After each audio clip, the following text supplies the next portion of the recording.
Well, it looks like it's finally happening. Nike and Tiffany are coming together for an official collaboration, and we've all been asking when this is going to happen, but it looks like Nike's finally coming after Bape. Let's get into it with some more releases on this week's Coffee Time Kicks.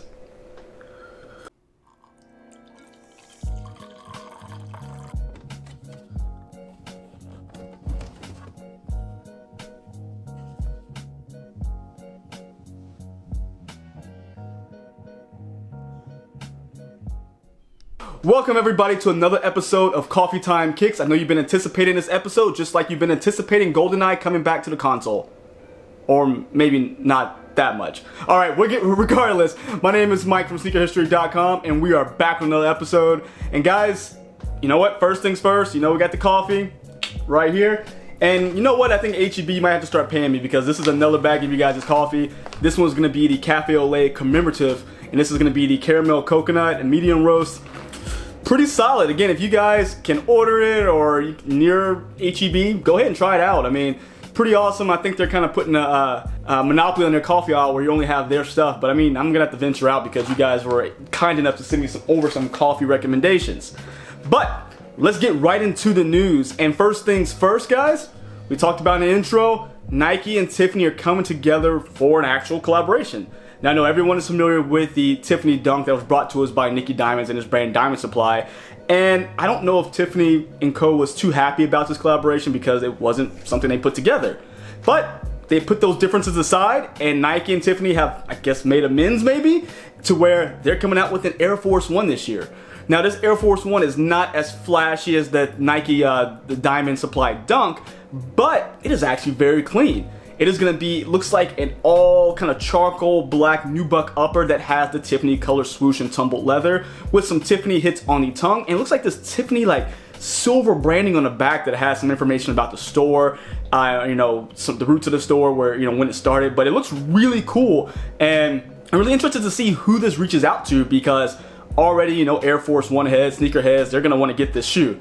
But it's also reaching a whole nother another audience, just like when it came out to Louis Vuittons or the Dior's. It reached out to the fans of that particular brand. So I'm feeling like those who are really invested into Tiffany Co will be a big fan of this sneaker, and these may be really hard to get. Or on the flip side, no one will care because it's 20 years too late. Guess we'll have to see, because I actually really like these and I may try to get a pair for me and my wife if it's possible. So let's see what happens there. No set date on these just yet. I just see that it is going to be released in 2023.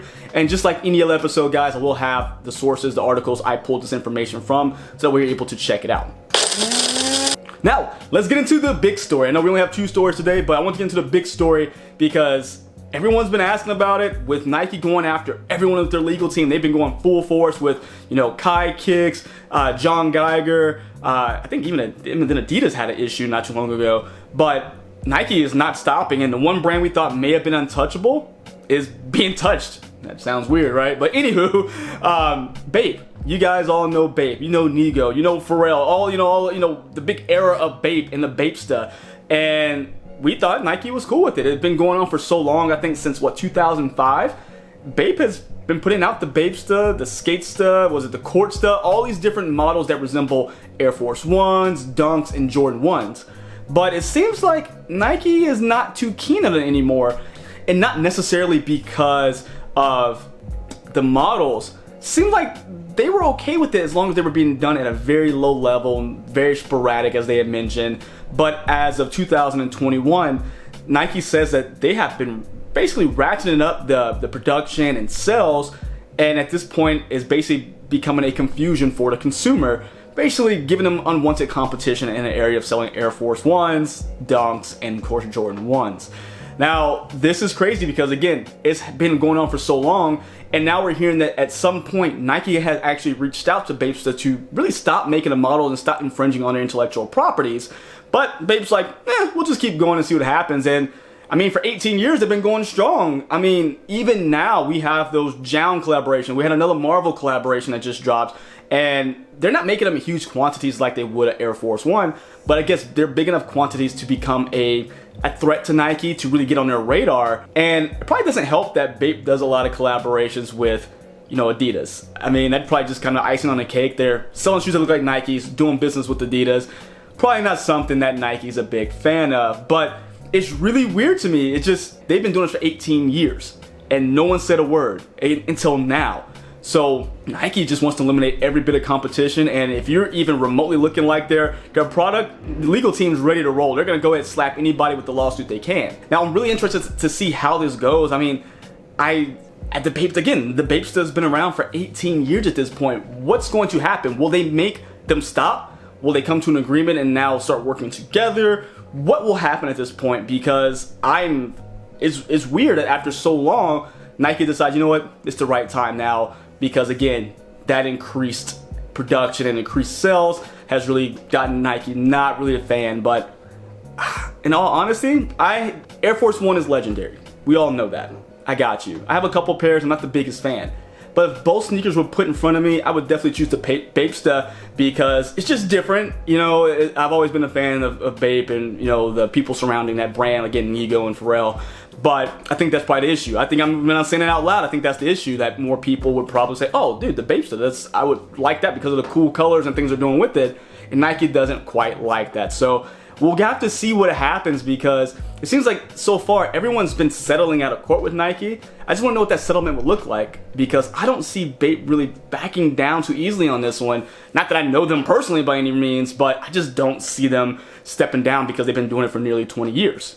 So I guess we'll keep an eye out to see the results of this particular lawsuit and see where it goes, because this one is I guess the fight we've been looking for, really, right? The fight we've been anticipating, because we just wondered when it was going to happen, and here we go. Alright, let's go ahead and get into some releases. First off, starting with January 26th, we're going to have the Addy 2000 collaboration with Yu-Gi-Oh! And I know everyone, at least most everybody probably remembers Yu-Gi-Oh!, which came about that same time as your Pokemon and Digimon. And this collaboration is actually pretty cool. It's like an old skate style shoe from the 2000 era when, you know, Yu-Gi-Oh! Was really big. And this one really tops the last one they put out. This one's gonna be kind of a more specialized to represent the Dark Magician, if you guys remember that particular Yu-Gi-Oh! Character. It actually comes with the card as well, with both the Yu-Gi-Oh! And the Adidas branding, which I'm sure those card collectors are going to be really going head over heels for this one, especially trying to get it because there's only so many are going to be made. This is actually a cool shoe. I think 160 bucks what we're looking at for this one. You get the collaboration shoe, the box, the card, really cool. So Yu-Gi-Oh! Fans, skate shoe fans, you name it, check this one out on the 26th. You're gonna also have some more New Balance made in USA's coming out. Of course, Teddy Santis is still doing his thing. This time you're gonna have the 990 and the 990 V3 in a tan and green color. These are very muted compared to that purple and yellow pair that came out a couple weeks ago, but still very clean. Teddy's doing his thing over there. Can't deny that every one of these is actually just very good, so take a look out for those as well. Now, closing out the 26th, I actually have the Solomon XT6 recut, and from my understanding, it's the 3 original colorways of the XT6 that are coming back. So Solomon has been a big brand over the last, year or so, been very popular. So go ahead and check those out as well. Those will be releasing on the 26th, and again, the 3 original colorways. Now we're gonna have the 27th with Nike releasing the Airship in the University gold and white color. Airship, I mean, of course, it has its historical relevance, being the first shoe that Michael Jordan wore, being the actual band shoe. And I'm just very confused on how Nike actually releases this sneaker, because they just seem like to drop randomly. This is probably one of the first ones I've seen with a real release date.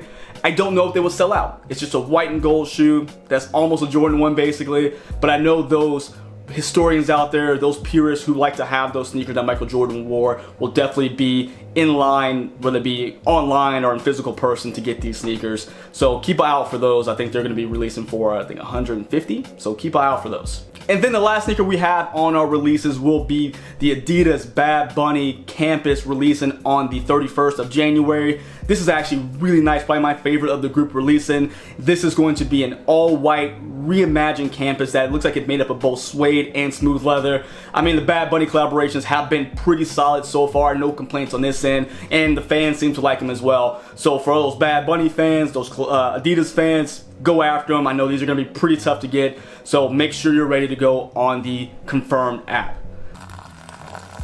Now that, guys, is going to conclude this episode of Coffee Time Kicks. If there's any questions about any of the stories, guys, drop me a comment down below. Suggest stories, suggest releases for me to talk about next week. I hope you enjoyed it, and until next time, see ya.